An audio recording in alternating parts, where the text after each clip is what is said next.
Welcome to PolyCast, a civilization podcast focused on game strategy. CanusAlbinus, Makahlua, TheMeInTeam, MegaBearsFan.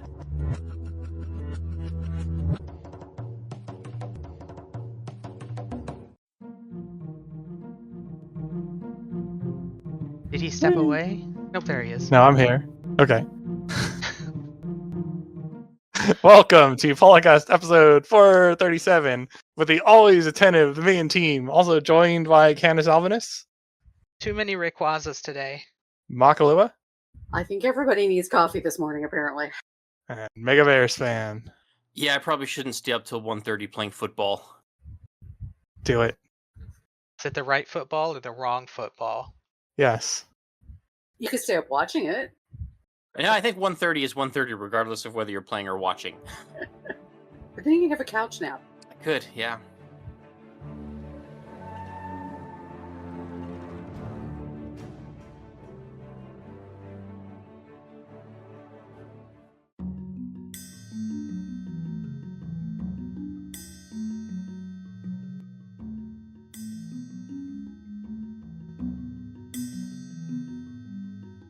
All right, well, we have big news. Finally, things are starting to get rolling. So according to our new CM, community manager, FXS_SAR, or I guess we can call her Sarah or SAR, we are going to have a gameplay showcase for Civilization VII and a gameplay reveal trailer and a showcase on August 20th. Which is in like, what, 3 weeks? Yeah. Yep.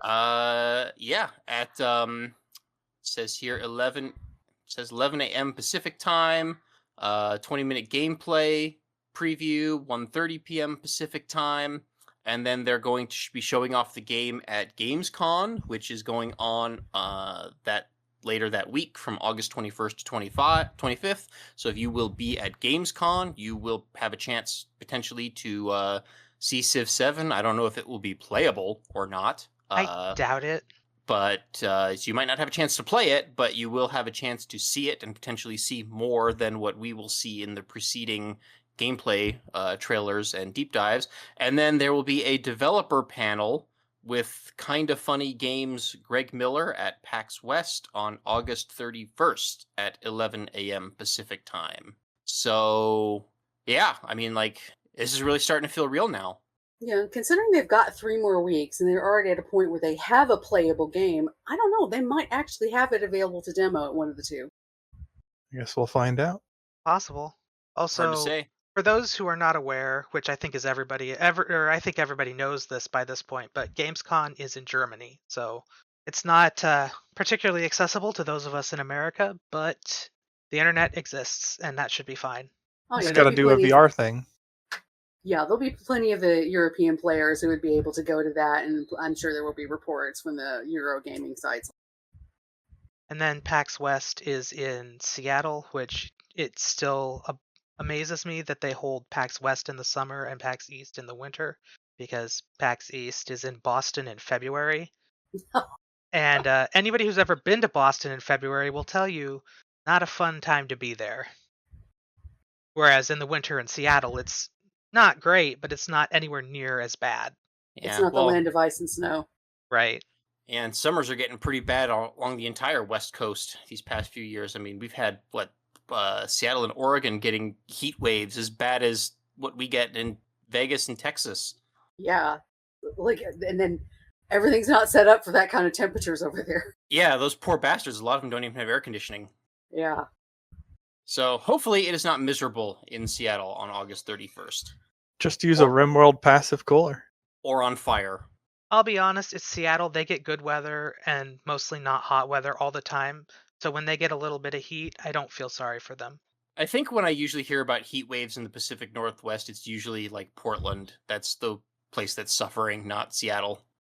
Well, Portland is suffering for a number of reasons right now, but the weather is usually pretty good there. Yeah, but when it is 110 degrees and you don't have an air conditioner, that is pretty miserable. Very true.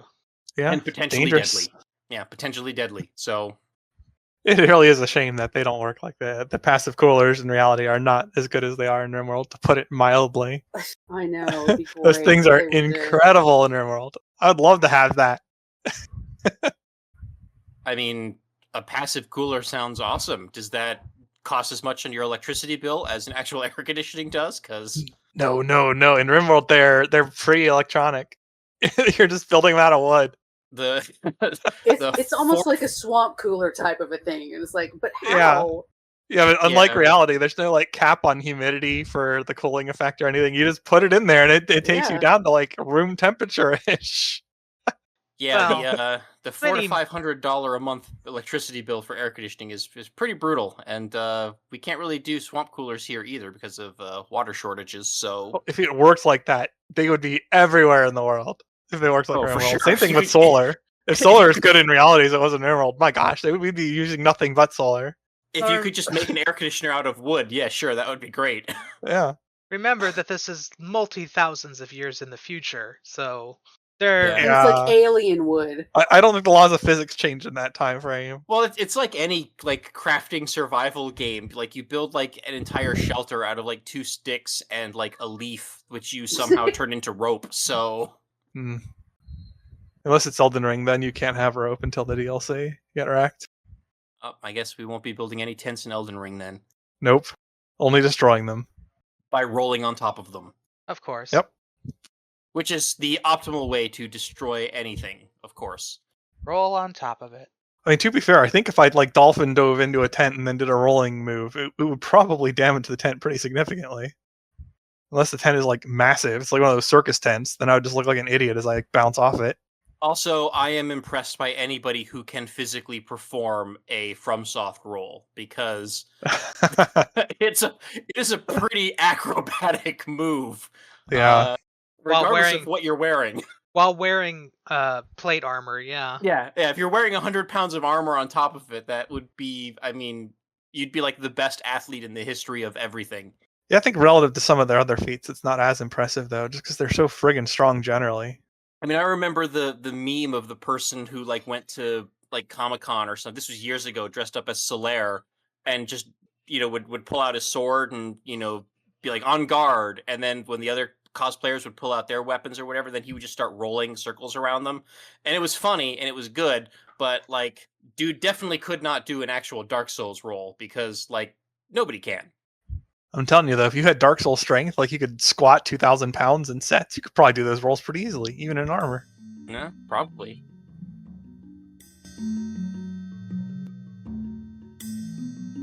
So our next topic is the continuation of the Study the Past series retrospective that somebody just breathed into the mic that we had of previous games and the things they added. So this week we've got Civilization 4, 5, and 6. And I was a little bit perturbed by the Civ 5 one because there were only 4 things listed and one of them was a meme. Apparently the biggest thing in Civ 5 that was the biggest innovation according to Firaxis was the trading argument with England meme. Ugh. Which I love that meme, but come on. No. That's not the biggest thing the game added. But let's go back to Civ 4 real quick. So the things Get they wrecked, added Ixius. The things they added in Civilization 4 were full 3D visuals, great people, a religion system that was influential on gameplay, and Baba Yetu, Grammy award-winning Baba Yetu. Yeah. winning the first Grammy Award won by any game made for a video game. It was a little bit influential. Just You a little. want to be my vassal? And then the other things they mentioned for Civ 5 are the hex map, leaders speaking their own language, parenthetical, or something close to it, because some of those leaders we don't actually know what they spoke, so you just going by what you can find. Well, and some of those languages are also like dead languages, which are really hard to find people who can actually speak them. What language exactly did Attila the Hun speak? We don't really know, and also there's no way to really find out. You need a time machine for that. And then the other thing is great works and archaeology were added in Civ 5. Now, I didn't take a whole lot of time to sit and think about what innovations were added in Civ 5 in response to this, but pretty sure there was more than that. The standing army tax. Persistent governments, perhaps. Well, we had city-states. City-states, I would say, are the big deal. That would be, I think, one of, if not the biggest, because even the hex grid, that might not be permanent, but I highly doubt that we will ever see a 4X, grand strategy game that doesn't have city-states or minor factions or something like it ever again. Well, at Yeah. least not in Civ. Also, it was, the World Congress. yeah, which we still have in 6, and you make more. I think I like the decisions we get in 6 a bit better, although there's still definitely room for improvement. Well, but the fact that it affects the whole game and for all the players, it's not just a. I don't know. I feel like the proto World Conquest, World Congress, not World Conquest, was the UN in Civ 4. Yeah, that's what I was going to say. I think Yeah. Civ 5 just kind of made it bigger and better. Yeah, it expanded on the concept. Palace, yeah. And yeah, we don't have the Apostolic Palace. You don't need the In the Apostolic Orleans. Palace. Oh, but it was my such a early griefing wins. tool. How can you not have a griefing tool in the game? Amazing. What were you saying, Mackie? But my early wins. I mean, it was because it's one of the few ways you could actually win the game when you'd actually, won the game, which is what we've talked about a number of times about how the later game drags because you're trying to fulfill a win condition, even though in practical sense you've won. By far the easiest way to win high difficulties without the skill to win them otherwise. Yeah. And then we get Civ 6. And Civ 6 is like, oh, hey, we got districts, civic tree, religious victory, 2 expansions, and 2 passes, which pretty sure almost all previous Civ games also had 2 expansions, but, Yeah. And some version of listing that over the policy cards?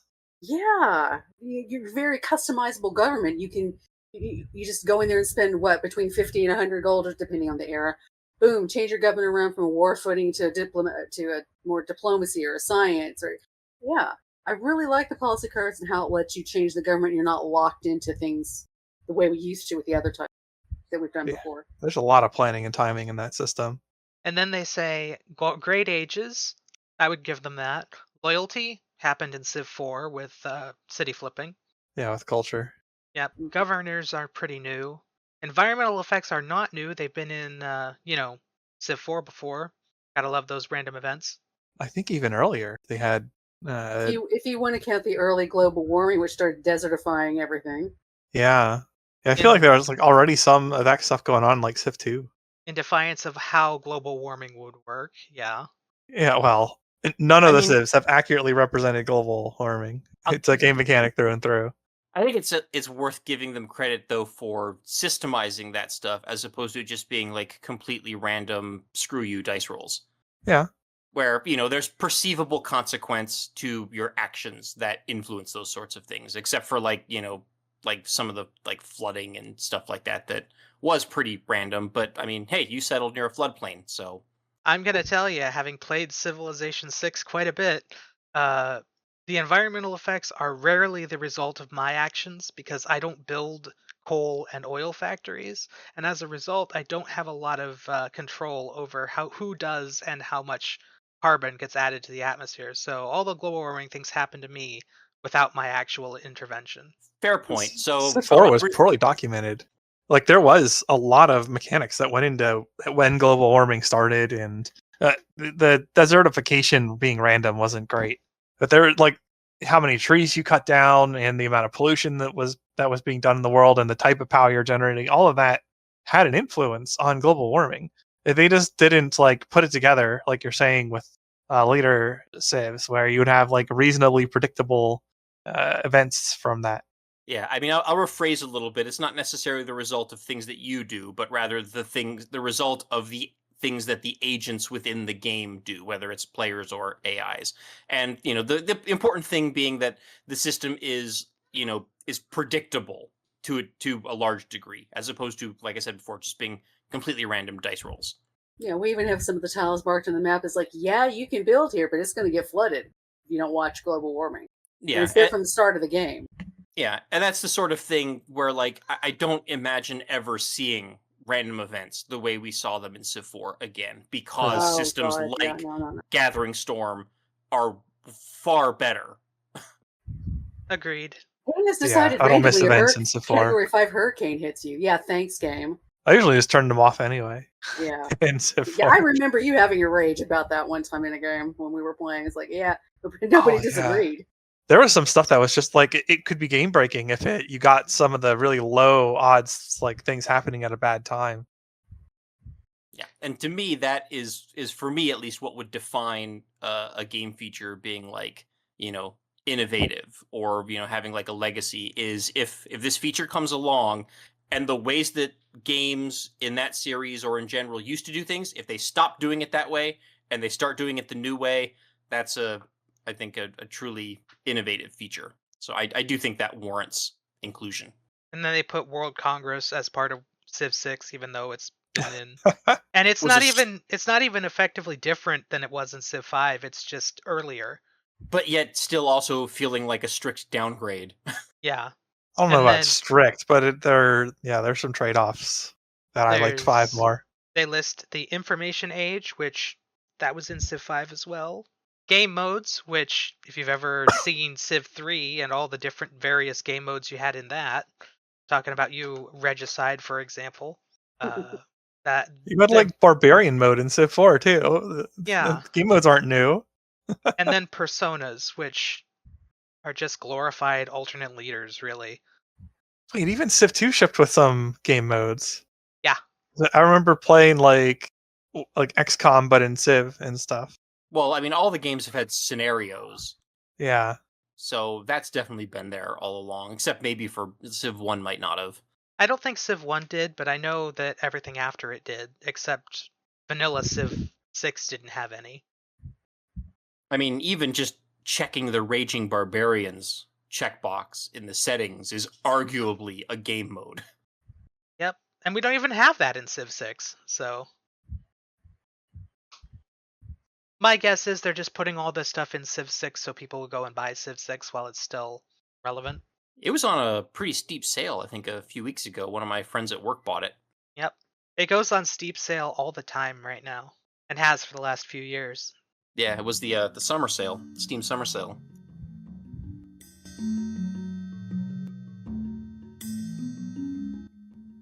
Should we move on to the next topic? Yeah, we'll talk about Yongle. Because apparently that's our current challenge of the month. I keep wanting to call it game of the month, but no, that's not right. That's a Civ Pretty Fanatics close. thing. I know, my brain. Yes, but It's a Yongle- similar concept. Also- Yongle into space. Before we go any further, we have to remind people that it's not Yongle, it's Yongle. Oh, well, The I'm sure my brain's one of the totally posters is remembered saying that. it's Yongle. That So could now we be have all right, kinds too. of different pronunciations going around. Cough, cough. The Chinese don't have an alphabet. Cough. Hard to do it. Anyway, however his name is pronounced, that is our challenge of the month. We're basically doing Yongle into space, even though he's more of a cultural type of guy and everything. I haven't had a chance to start playing it. I think Canus has. I have, and it's not just a Yongle into space. It's also Yongle into culture. So Yeah, culture's allowed. yeah, you basically do one or the other, and there's supposed to be some kind of like social media reference to which of the two versions is winning. And like I don't know exactly what that was about, but they said they were supposed to be doing it in such a way that you could look on social media and find out which team, culture or science, was better. But as for the game itself, it's a tiny map, fractal map type, and there's 4 other Yongles on the map with you. So it's you and 3 other guys who are exactly the same as you doing the exact same thing. We're back to which color Inca are you? Yeah, I think this is something about it being related to the Yongle meme that's about selfies, maybe? I don't actually know. But I played the game. It was enjoyable, although it was a very generic challenge. I mean, how many times have you done a culture and a science victory? There's no real special requirements for this, except that you can't kill everyone and win that way, or diplomacy yourself Boo. out. The dongle Yongle demands blood. I'm trying to remember because I did this when it first happened, and that was more than 3 weeks ago. So I'm trying to remember if anything unique actually happened in the game. But I think it was just they were all fairly aggressive when I started building wonders. So Yeah, as the rest of us did not have a chance to play it, I don't think we have much more to say on that for the time being. it's not a particularly interesting challenge, really. It's just win by your choice, and we'll add up everyone who wins at the end of the challenge, I guess. Someone needs to find a way to win a victory that's not allowed in it, and then the community needs to spam that one. The community doesn't care about what we think is funny. That's okay. We'll make them do it anyway somehow. Well, you could kill two out of the other. You could kill all but one of the other Yongles, and then you could just then sit there with all those extra cities and do it really fast. I mean, not preventing you from going to war for that. Yeah. You can kill all 3 of them. The game just won't end until you get to the culture or science victories. Can you win culture if you kill everyone? Wouldn't you have to do space then? Actually, now that I think about it, I think if you kill everyone, you automatically win culture. Oh, nice. Ah, so we can't do it the normal way. All right. All right, so there's a correct victory condition. Got it. It's just you have to take all the cities rather than just capitals. Fair enough. None of this newfangled BS conquest. We're doing the real conquest where there's no other civs in existence. There can be only one. Bring back the You Got Served references with loyalty flipping cities. Oh my goodness. Been a while.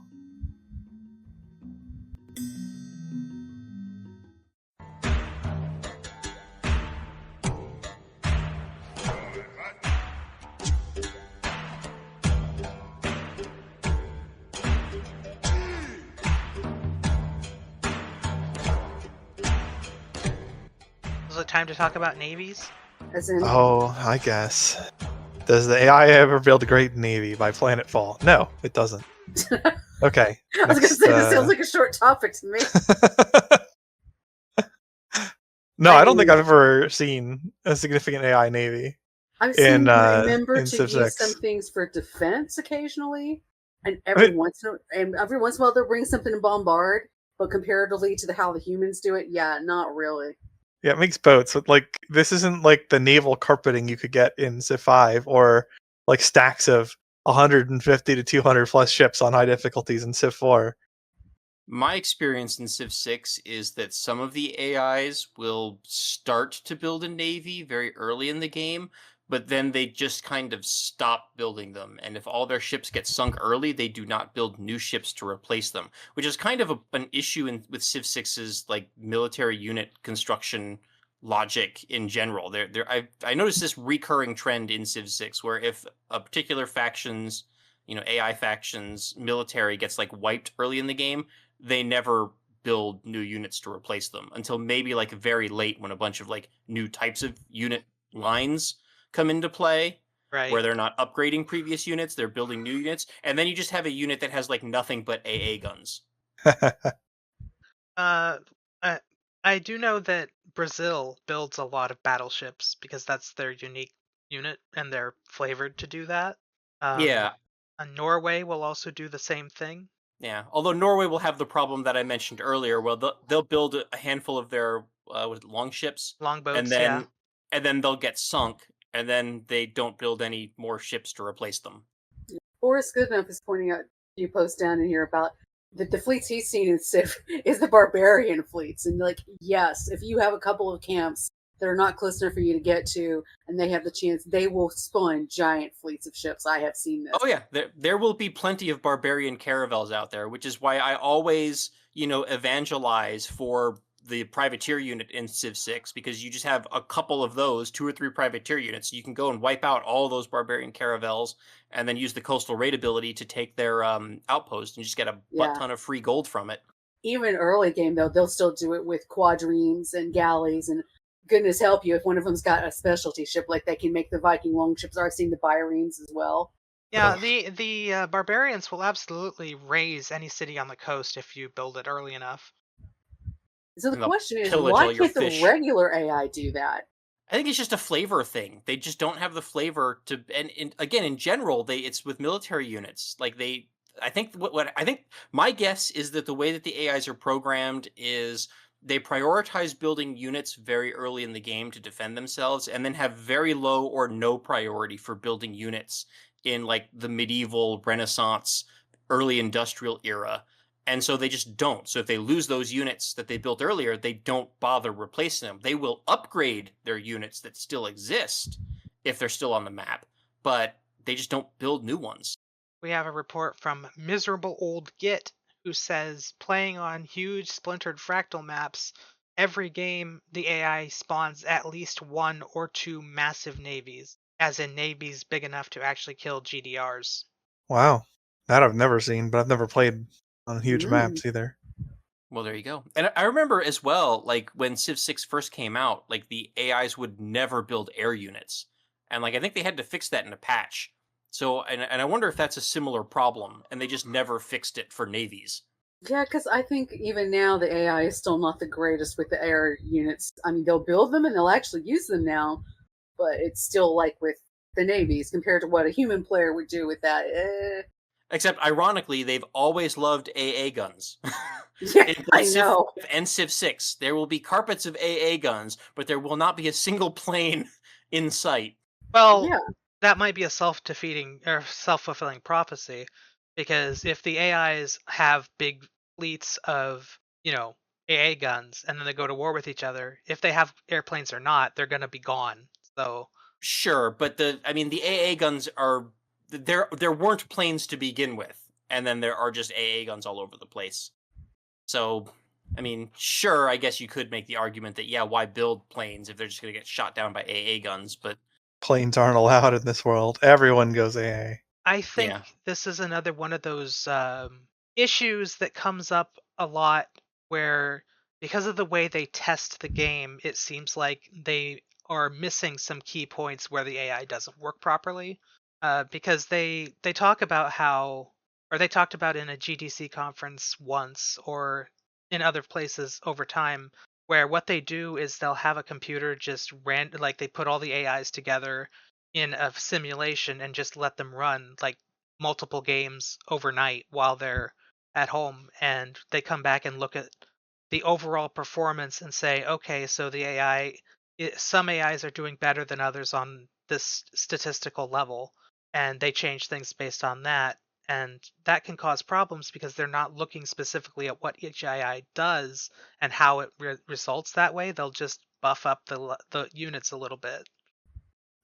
Yeah. And I know there are a lot of things that can happen that this game does suffer from that can be part of that particular testing cycle.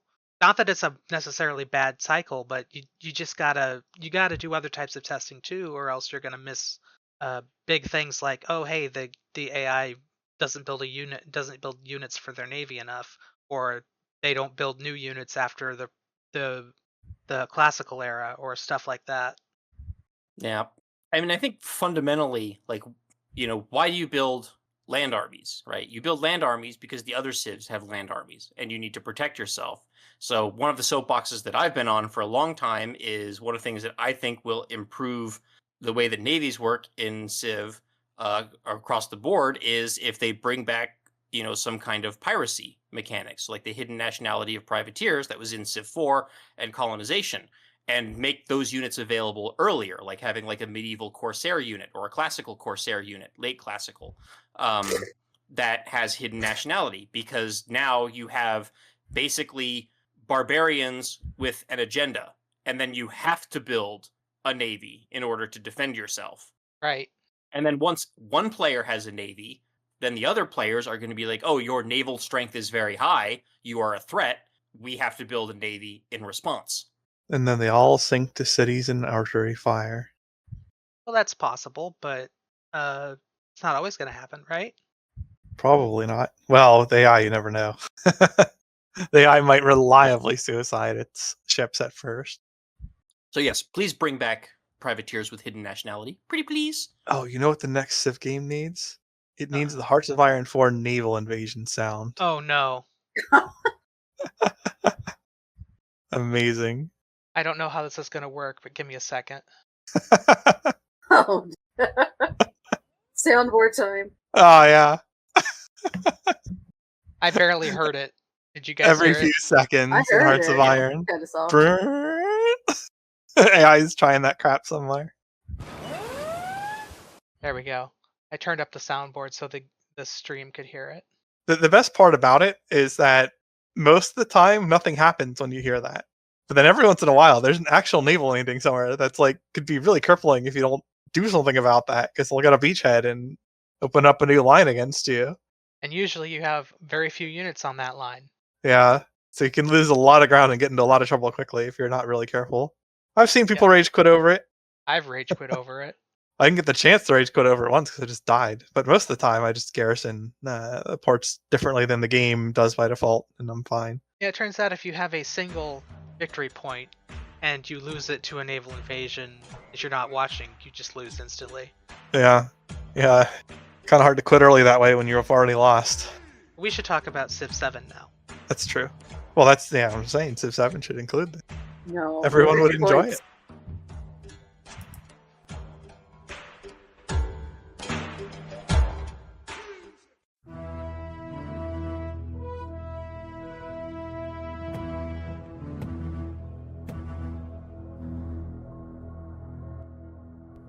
Okay, well, that sounded like a cue to do the next topic, which is a poll on Civ Fanatics asking whether we prefer 1 unit per tile Carpets of Doom or Stacks of Doom.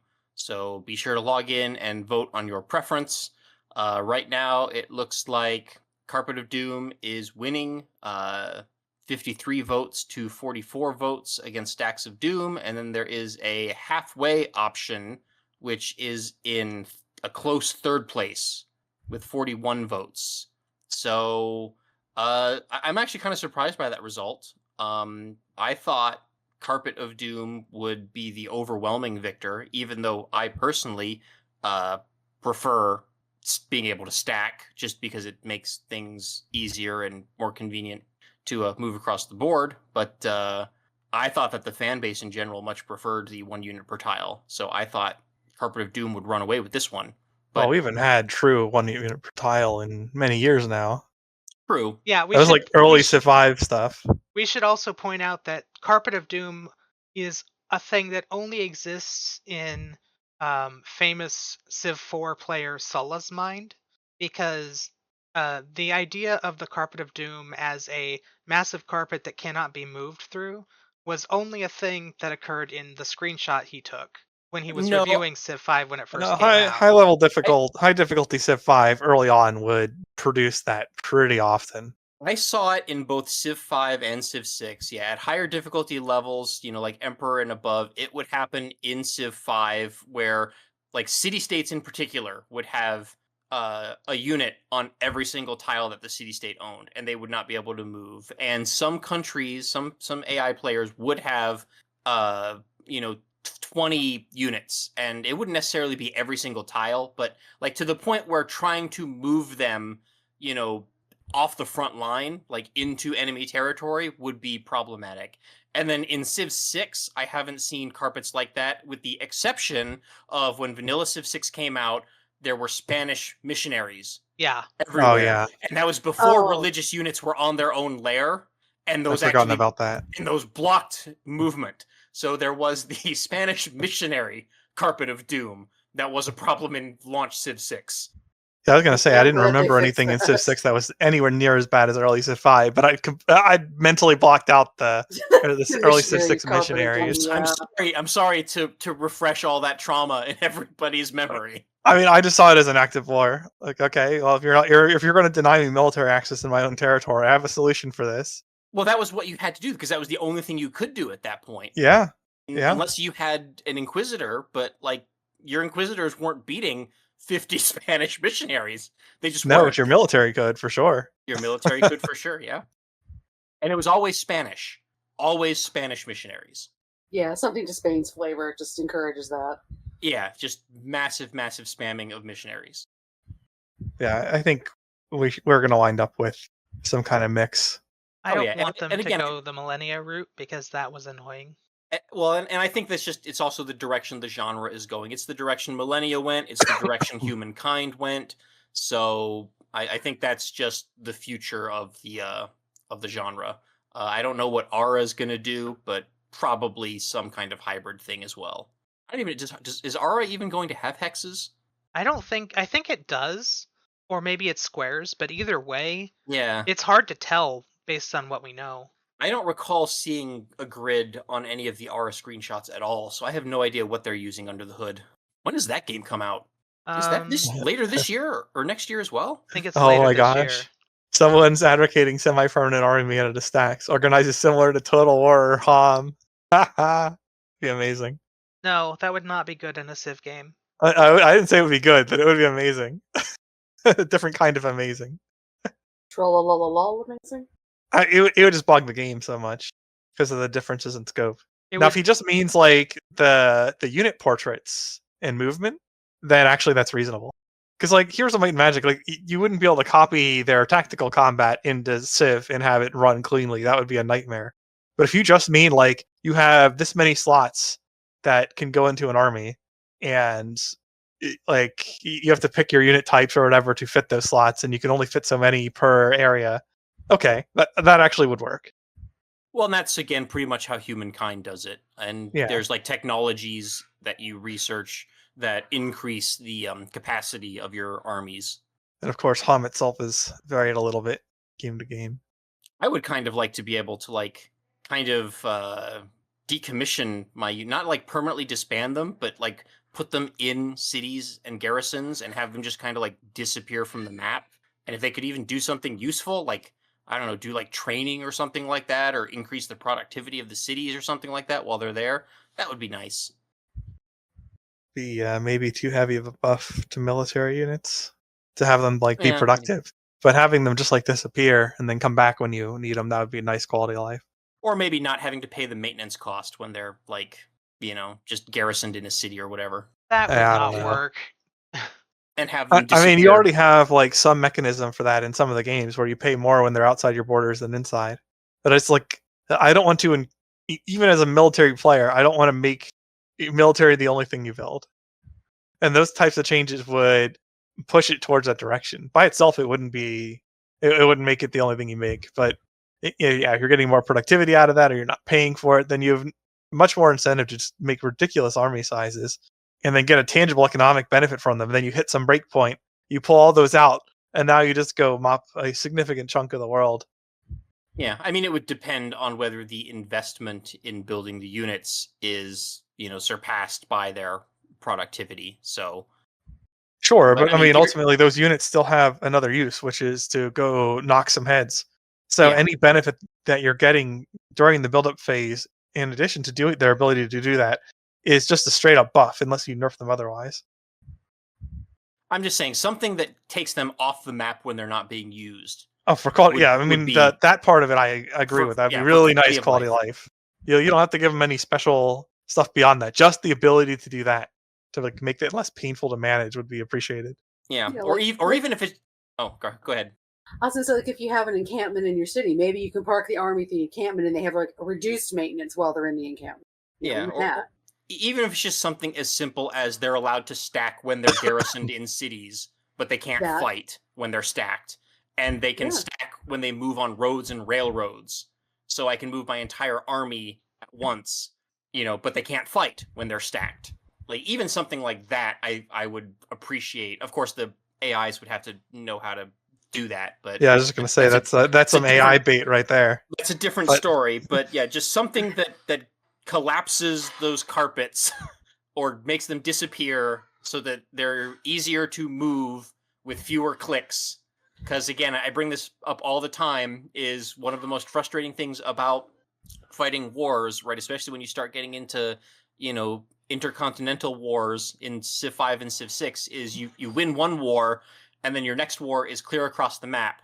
And then you got to move all your units. And in Civ 6 in particular, you got to do it like one turn at a time, because if you try to just tell them all to move 10 turns worth of moves to the other side of the map, like they get all hung up and then they cancel their moves, or they turn around and go a different direction because Oh, that something one in is particular. standing on a tile that they're supposed to move to or move through. And it's just like, oh my God, I really have to do this one turn at a time, move all 20 friggin' units.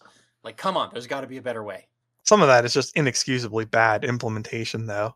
Like, even in the current system, the way that interacts is, I think, inexcusable. Like, it's just, there's no reason for it to be that bad, but it is that bad. And that's been one of my gripes with the series ever since we've gone to 1 unit per tile. And yeah, I would absolutely love to see that movement be less tedious, one way or another.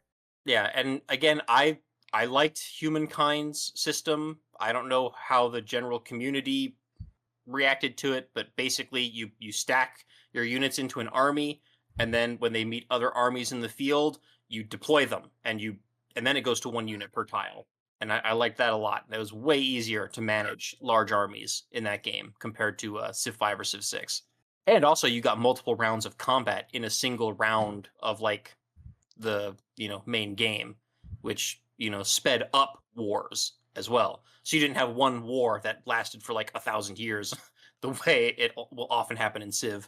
Okay, time for the next hybrid war setup. So you have like a Civ map that's procedurally generated. However, you also procedurally generate the entire front lines of both Civs and deploy all the units, like Bannerlord. I'm kidding. It'd be cool if you could do it. I don't think you could do it. I don't think machines can handle it. There was that reminds me of how the Civilization: A New Dawn board game kind of works, where you don't really have like units or armies. You just kind of project force, adjacent to your borders, and then have like competing dice rolls or whatever to determine who takes control over that particular hex. No, we're going straight to real time. The game just generates the battlefield based on the actual composition of the Civs, and then you have to micro the units. Nobody would play this. I would play it, but most people wouldn't play it. You wouldn't be able to sell that game, even though it's a cool idea. But it strains too many different styles of game, and it would be hard to make it good. Really hard to make it good.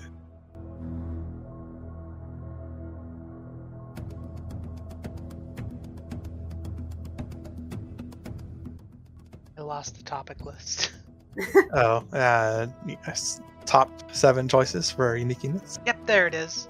Okay, so this is a thread done by Lazy Sweeper again, and he was trying to come up with unique units that are underrepresented in the history of Civ, and he wants to see them. So he lists monk warriors from Tibet and Amazonian jungle warriors and the Finns, who are berserkers with double axe, single hammer, and pike. I thought this was an interesting thread, mostly because of the sheer amount of ideas for unique units that would be great in countries that already exist. Like Camel Javelineer is mentioned in the second post. Quadarites, excuse me. T-34 tank. Yeah. That's funny. It was pretty effective back in the old days, but it's not so effective now. I mean, it was a tank they had. I don't know that was nearly good enough for it to be considered a unique unit tank. I don't think so. It was mass-produced and everyone in the world uses it. That's not in the U.S. orbit. And its performance was not there. But isn't that kind of like the same way as how like the MiG fighter works? And that's been a unique unit. Like, isn't that just a basic mass-produced fighter plane that half the countries in the world use? I'm not as familiar with the plane performance as I am with the tank performance. There have been, like, all of the Middle Eastern countries mostly, and a lot of other countries use MiGs. So it's not surprising that you would see them across the world, but I'm not sure. I just lost my train of thought. I'm just just like the German tanks were legitimately better than their competitors at first. So like that makes sense. Well, I don't know if the tanks themselves were, but the way they were used was. I mean, it depends on the exact point in the war, but yeah, I would say that for chunks of time during the war, especially before the Allies adjusted, the German tanks were just better than alternative tanks. And then everyone caught up, and I would say they're no longer at a unique advantage by the end of the war. No, because they didn't have the ability to produce stuff. Well, that too, but also, like, people were adjusting. across the board, everyone was adjusting. Well, but also, like, the innovation in their tactics was the blitz strategy, and they just ran out of blitz. Like, once they hit a a quagmire, right, and it just became like actual tank warfare, it they were on a much more even footing. I think that's a little oversimplified, but I think the performance of the vehicles, like for them, justifies a unique unit that the T-34 just isn't. Sure, I'm just saying it sounds to me a lot like a MiG, and MiGs have been unique units. Yeah, I don't know. See, MiGs might actually be a little better relative to other Perhaps. planes than the T-34 was relative to other tanks. But it also And the depends on T-34 is fine. It wasn't like completely useless or something, but yeah. I don't know. It was a tank. It also depends on like just how Made the a lot of game them. works. I mean, if each Civ is getting one unique unit, like I think making it the T-34 for like Russia or whatever, the Soviet Union, would be a waste. I would rather see something that's more unique and iconic. But if, Yeah, if and every unless Civ- you're like separating Russia across history from the Soviet Union, right, but if you've then got like the other Russian units are so much more obvious to use. yeah, but if you've got a system where every Civ is getting multiple unique units, or maybe every Civ has one unique unit every era or something like that, then yeah, sure, fine. Yeah, if you've got a bunch of them. There was a long discussion in this thread about specific Russian history, which was interesting. I mean, I guess you could just make it cheaper than other tanks rather than like have it be statistically better. That would be interesting. Like it's the same as other tanks, but it doesn't cost as much to produce. That would be an Yeah. interesting take on a unique unit. Wasn't that the well, I think we've had units like that before. Like I think I remember in Civ V, the Iroquois Mohawk warrior was basically, it was a cheaper swordsman that did not require iron, but it was Yeah. like just as strong or maybe slightly weaker. It also had buffs in like forests and stuff like that, but Yeah, it's it basically- wasn't. It definitely wasn't just like a sword, but cheaper. There were some other things going on there. So like having something be cheaper is a significant advantage if it's cheaper by enough. well, and also if it does not require the resource. Yeah, I mean, depending on how you implement resources in the Civ games, that could be insane. I think Civ 6 got away from that quite a bit, or you just get infinite of unique units. And Well, reasonably Civ so. 6, I think you've doubled down on it because they made it so that you required the resource for maintenance too, right? Like units required, like iron Yeah. per turn. So Yeah, Only because, in the if late game. No, I that's can't. true. Like I if, think you I- needed it earlier to like heal your. if Yeah, you so had it's to okay. have one piece of each thing to be able to repair, yes. And if you didn't have enough, I think there was also a debuff to unit strength. Yes. But yeah, later in the game, I think it's like infantry or something like that. It's like 1 oil per turn or something like that. Yes.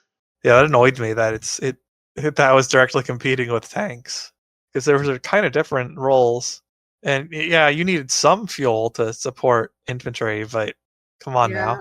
I think we've been over that once before. It's like why is it that? Why is it not something else? Yeah, I get that that's sort of representing the support vehicles in a sense, but it seemed like it was a 1 per turn per unit. It seemed like it was a excessive. I don't know how you subdivide them to smaller, but still. I just use artillery anyway, just like real history. Just already spam things to death. I see letters of marque showing up in some people's posts. So I guess other people are talking about privateers too. Ooh. It's just a fun system to mess with people too.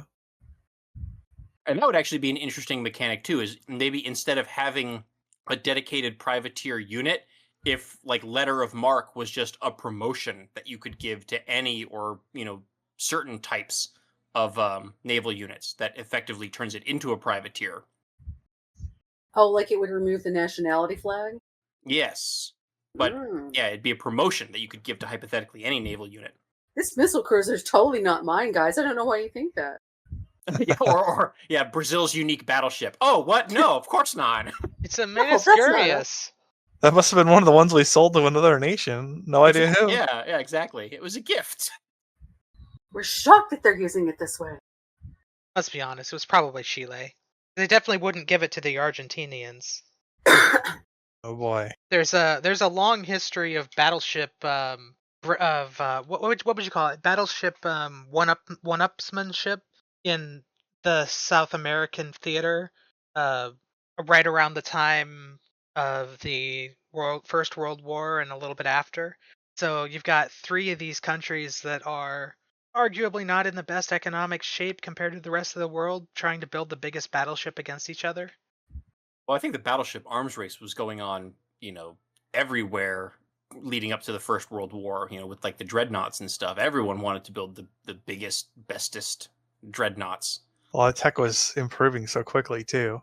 Like the capabilities between like pre-World War One ships and like World War II ships is insane.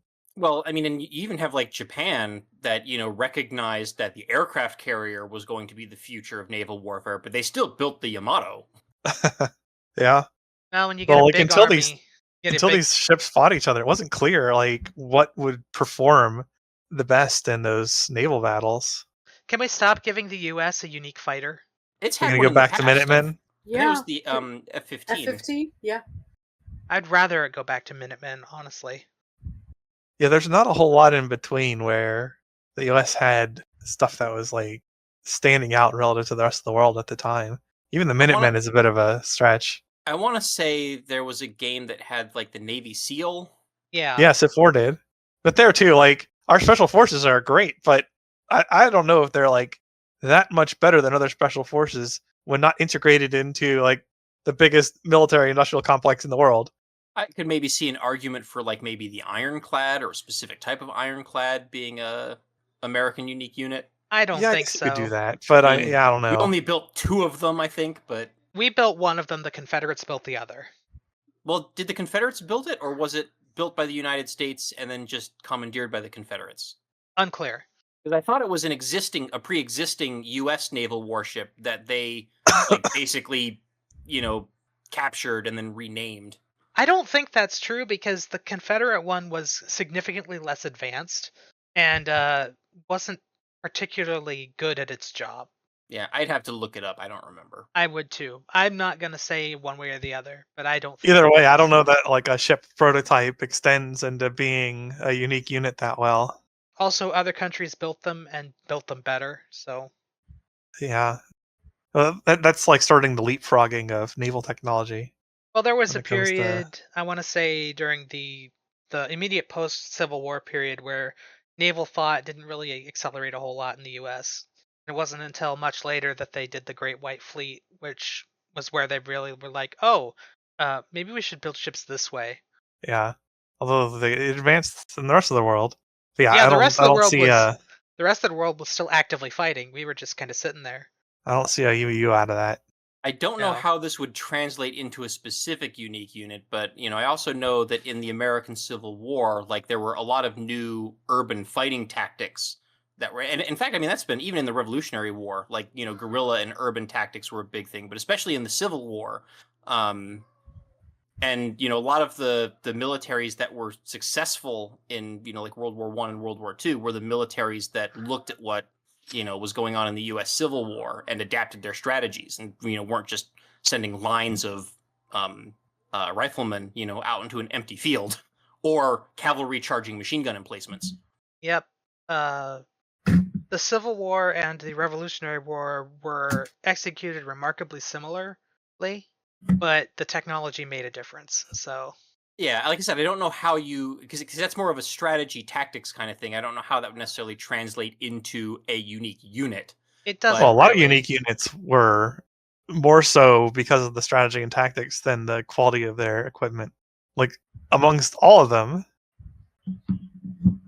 But what I'm getting at is basically I could also see an argument for a U.S. Civil War era, infantry that is specialized in urban warfare.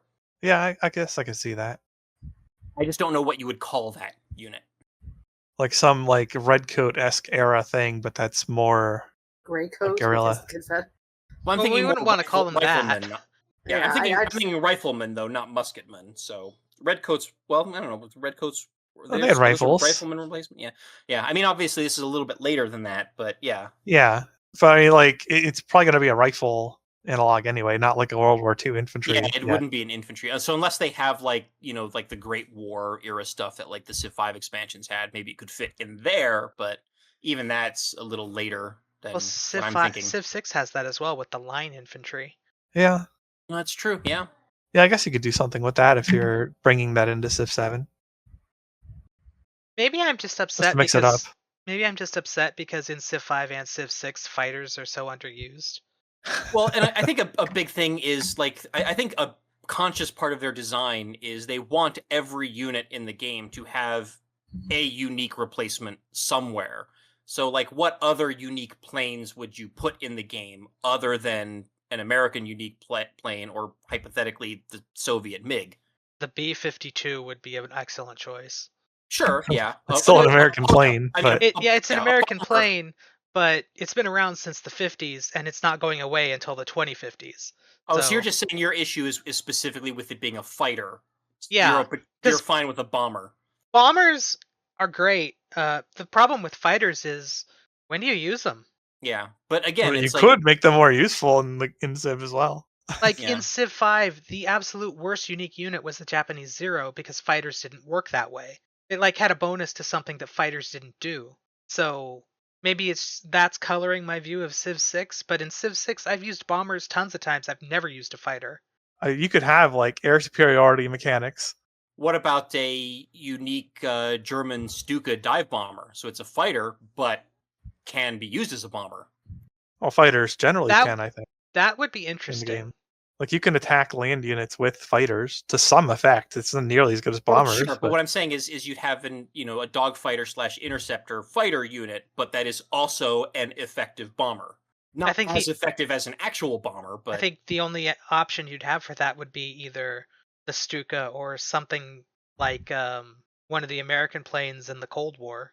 yeah. So I don't know. Even in World War II, there was lots of like fighter bombers. Like they used the same chassis, and they would just like put bombs on them as fighters and use them as close air support. Necessity is the mother of invention, I guess. Well, sure, but also like it can carry the payload, and the payload is significant enough that it's threatening. Yeah. So, actually, come to think, have we ever seen a unique helicopter replacement? oh my gosh, Like, I don't think we have. What would it be though? I forgot that those units even exist in Civ. Your only options are going to be either the Hind or the Apache, really. Yeah. In terms of iconic helicopters. Yeah, I was just thinking of that because I just mentioned earlier that like I think they try to make an effort to give a unique unit for every unit type that's in the game, but I'm thinking like I don't think there's ever been a unique helicopter, and helicopters have been around in the game for a while. Like I think Civ 4 had helicopters. Yes, and they had a specific unit type called helicopter units that only contained that unit. Yeah, because I believe they were upgraded scouts. I forget. I don't know, but that might be right. They were very effective at what they did. I thought it was a military unit because I thought it was an anti-tank. It was. I thought it was an anti-tank unit. So I don't know if it would have upgraded from the scout. I don't think Civ 4 had. I think Civ 4 the scout upgraded to the explorer, and that was it. Yeah, the scout definitely upgraded to the explorer, but I don't remember if there's anything past that. Yeah, I don't think it was explorer to helicopter. No. Man, I practically never used them in Civ 4, the helicopters. I think we need to go back to having a unique worker unit. Fast worker. Bring back the fast worker. We don't even give it like a special name or anything. It's just the fast worker. There you go, India. All that rich history, you get the fast worker. Which, to be fair, is an excellent, unique unit. Yeah. Couldn't even figure out a name for it. Yeah, they kind of mailed that one in when deciding what to give the that was Indian really, nation. That was really reaching for trying to create a varied, unique unit. That was a bit of a stretch. But again, in a game where every Civ has multiple unique units, I would be perfectly open to the idea of a unique civilian unit. I mean, I think we had that with was it like Grand Columbia, right? Had the unique generals. Yeah. Kind of a civilian unit. No, I would not think of generals as civilians. Generals are not civilians. Technically, in the game, I think it's considered a civilian unit. Oh my god! But yeah, so we did get unique generals. Well, there was a certain game that had unique great generals in Civ 5. But yeah, what about we got any ideas for like unique writers and unique artists and unique engineers? I think they're all unique by definition. True. But something more along the lines of what Grand Columbia had, where some Civ gets a special line of, unique great people. Well, Grand Columbia was kind of an outlier in that it was crazy overpowered and still is. Well, sure. Giving them great general uniques that are giving them an entire class of unique general that all have their own thing is pretty ridiculous. So I don't think that should be something we should aspire to Do it the way they did it in Civ V, where Mongols had unique great generals, and it was only because they had a scenario for that. Or a unique spy unit. That would be very unsatisfying if it's not on the map. But anyway, I think Speaking of we should... unsatisfying, I hope we get a good espionage system. Yeah.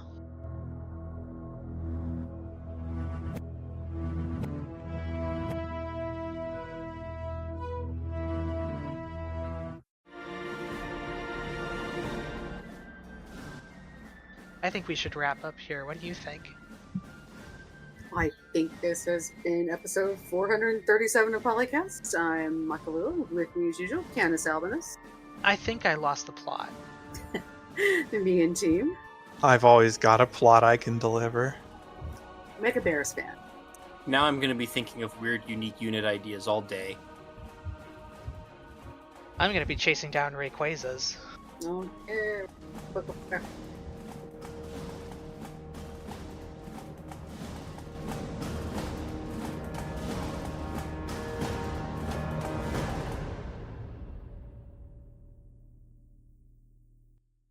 Civilization 3, 4, 5, 6, and Beyond Earth content. Copyright Take-Two Interactive. Copyright the Polycast at thepolycast.net.